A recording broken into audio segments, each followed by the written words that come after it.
obviously, with the way our season has gone, none of it would be remotely possible if it wasn't for the level of really concentration and dedication that the players have, and their level of determination and their improvement.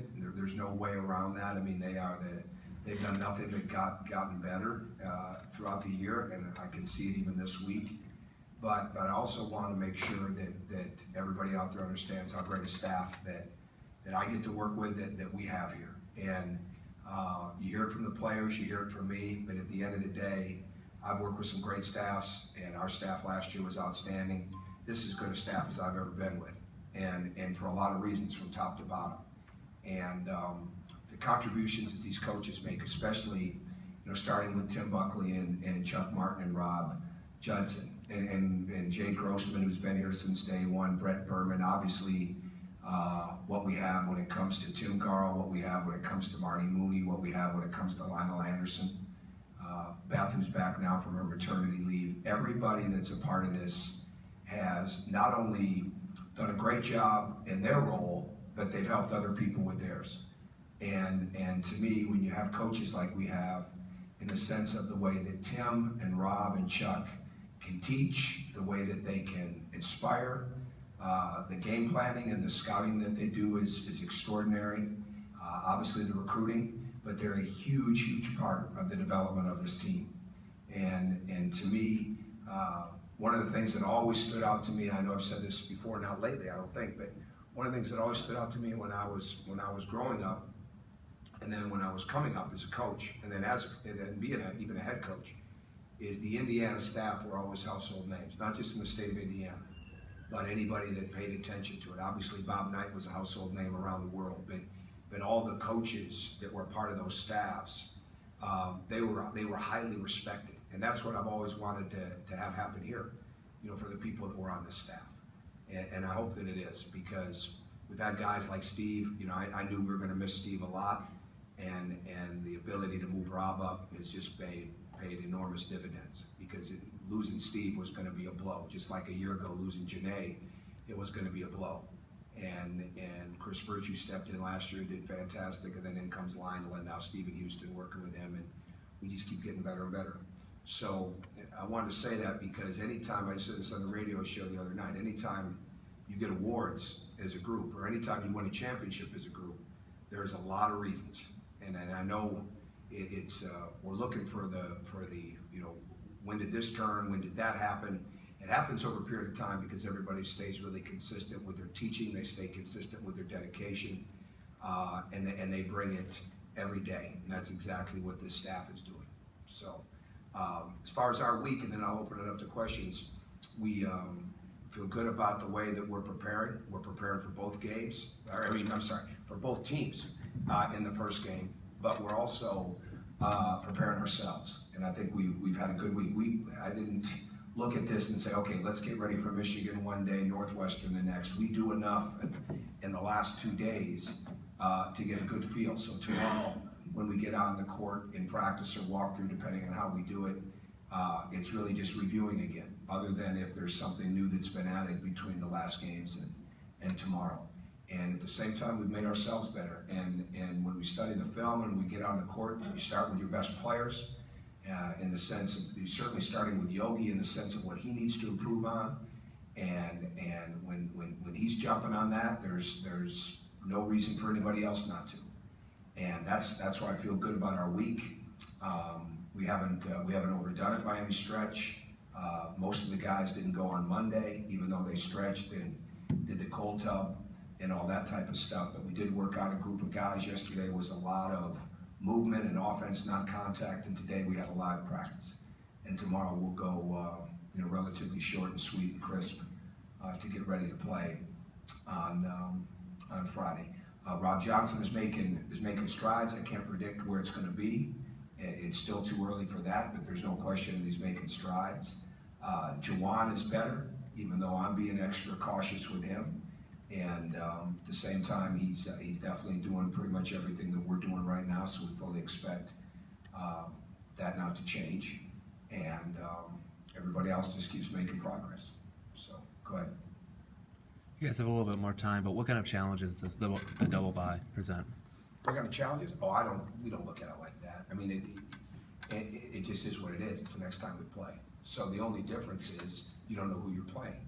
But this time of year, we would be so concerned about ourselves and our concepts and making sure that we're cleaning up and even adding. We're adding up both ends right now with different things that we want to do, even on the offensive end. But we spend the time getting ready for both, and it's really more in a breakdown. They're two different teams. They play fast, a lot of ball screens, but we'll go against. We would guard them two different ways, for the most part, in the half court. So. But these guys are really mature. We do it on one end and then we go on the other. Rob's got Northwestern, Tim's got Michigan, and we go. But at the same time, it's very fundamental based in the stuff that we're doing. So it's just refinement for the most part of the things that we're adding. So we don't look at it like that. And it's the next game on the schedule. You're just not quite sure which one it's going to be. But I've done it both ways in the past where you get ready for one day, one the next. You don't get ready for either one of them. And you get ready at the last minute. This team's mature enough to do both. They know the difference, and they have high respect for both of them. You mentioned the other night just all the pain Juwan was in after Iowa. To see him bounce back, to see him battle, to see him actually just play the other night, how much does that endear a player to his teammates, to his coach, just to see him, Oh, absolutely. I think none of us are surprised with him. He's highly respected. He's been respected for some time. And it was two different. The other day was a non-contact injury, and the other day, and Tuesday night was a contact injury. So everybody feels for him. I mean, he was in the locker room, obviously, when we got back, after the game. So he really didn't miss anything like that. But we've had guys go straight to the training room after games. I mean, he's got a toughness level, but at the end of the day, they've got high respect for him, not only as a person, but for how he contributes to winning. And I think OG, certainly Thomas, and Harrison has moved into that same boat. So when you've got four freshmen like that are impact players, impact people, and the players know that they need them on the court, and they feel very comfortable with them, especially the older guys, that's a great thing. But Juwan, the extra thing about him is he can do so many different things, and he's just going to keep getting better and better. I know you said it doesn't come down to any one moment, but when you do think back to that Notre Dame game, what, in the context of coming back, staying together, I think Troy said that really just sort of learning that if everybody stayed together and sort of stayed focused on the same thing, that they'd be capable of coming back from almost anything. What do you feel like your team got out of that experience? Halftime was the turning point. And we didn't play like that at the beginning of the second half, obviously, because we got down 16. But even when we got down 16, there was no anger and panic. There was urgency, but there was no anger and panic. And because sometimes anger can come across as frustration, and panic can come across as doubt, like you can't win. Urgency is a whole other deal. And I know I felt it, and I think they felt it, and Yogi settled into the game after having a first half where he was pressing too much. Troy certainly played better, and we got it going. So if we would have panicked or conceded or tried to rush back into it, it's another story. And we were playing our best basketball of the game when the game ended. And that was one of the great things about it, is not only did we make the comeback, but we were getting better inside of the comeback. And sometimes you use all your energy to make the comeback and you don't have enough left to push it over the top. And these guys weren't doing that. So, and they learned, if we go back and look at it, it's believing that you can come back from deficits, but it was really that the defense made the difference for them. So I guess that would probably be the biggest thing. But we came out of halftime, even though, again, like I said, we didn't play well, getting down to the 16, but we came out of halftime with a different result. Tom, you said Sunday you didn't want that to be a game of closure. Did you have to start them back up as you got into practice, or did they just kind of... Not at all. No, not one bit. And they follow the routine. The routine changes some, but no, not at all. And we don't like slice the season up either. I've done that before, but you just keep moving forward. I mean, and every day when you've got a good path like these guys are on, you're going to have some really good things in the day. You're going to have some things you want to correct in the day, but at the end of the day, did you stay consistent in trying to get better? And they've really been good at that. So there's no reason to change what we're doing in that sense. Defensively, has Nick maybe turned a corner these last couple weeks as far as when you're just playing a more complete defensive? Well, he's got to keep getting better at that. I wouldn't know if I'd say turn the corner. He's got big matchups, right? And Tim Buckley made a great point to the team today. There is no place to hide anybody this time of year. So you've got to hold your own. And you not only have to be an individual defender, but you have to be a really good team defender. But this time of year, when it comes to March, and really our league prepares us for that, right? But this time of year, there's nowhere you put somebody and hope that they don't figure it out. And when you watch films of other teams, especially as we're getting ready for Michigan and Northwestern, well, Northwestern's maybe not quite as much because they're going to run with their system, but Michigan is really looking for that matchup. You know, I'm sure Northwestern is to a degree too, but Michigan's really looking for the matchup that they can exploit. You don't want to be that person, and we're looking for those matchups, right? And you just want to make sure that you've got a bunch of committed individual defenders that are connected with their teammates, so you get excellent team defense. Nick's got to be as big a part of that as anybody, especially with Robert not being there. You mentioned not rushing and not playing panic. Does that become even more important now because of these neutral courts and so much more on the line with postseason? Well, I think the whole key is to not treat it like there's a lot on the line, because there's been a lot. The key to this team is that I've said this, and again, you can see the games, but at the end of the day, it was the preparation. The way they prepared for the games in December, you know, outside of Notre Dame and people like that, the guarantee games, it was really good. I mean, there was, and it starts with Yogi. It really does. It starts with the older guys, I should say. But I mean, if Yogi dips a little bit in his preparation for one of those games, you know, Nick has been around. Max is new to us. It's very easy for everybody else to dip a little bit. They never did.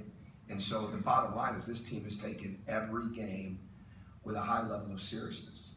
The Penn State game, we tried to make things happen too fast, too quick, and not the right way. So that was but it wasn't from lack of preparation. And it wasn't from lack of focus. It was from lack of recognition when we got in the game of what was really there. But for the most part, we haven't done it all the time for 40 minutes, but we've been able to work our way into that. And I think that's the key for this team. The key is we just keep, you know, to say day by day, I know it sounds corny and boring, but it's really what we're doing. And as long as we stay focused, again, when you walk in and they know that we're going to have things that everybody's got to get better at, we're going to focus on them, and in turn that makes them better as a team. And they feel that, because your real confidence comes from your level of improvement. And when you know you're getting better, even when you're missing some shots or having some tough moments, when you know you're getting better, your confidence stays high. And I think we've seen that in our games. When we've struggled, guys have still played out of it because they know they're improving. When you're not improving, or when you're not in great condition and you're relying on something and all of a sudden it's not there, and then you lose that mental toughness, then it's really hard to come back from. And these guys are really gaining a lot of mental toughness to go with the physical improvement. So to me, let's stay with where we're at and keep getting ready for each game. They're well aware of what time of year it is. I mean, they know. I mean, they're sitting in there watching the end of NC State Duke and turning it on to the Minnesota-Illinois game. They know. I mean, they're basketball fans. And but it's also kind of cool walking in there to hear them talk about, well, what would you do here? What should we have done there? What would we have done? You know, I love when they're talking like that. You want a bunch of guys that are having conversations about things that are going to make them better. And so, in answer to your question, we just stay absolutely locked in to what we're doing that day. Okay, Coach. Anybody else? That was a long answer. Right, anybody else? Anybody? Okay.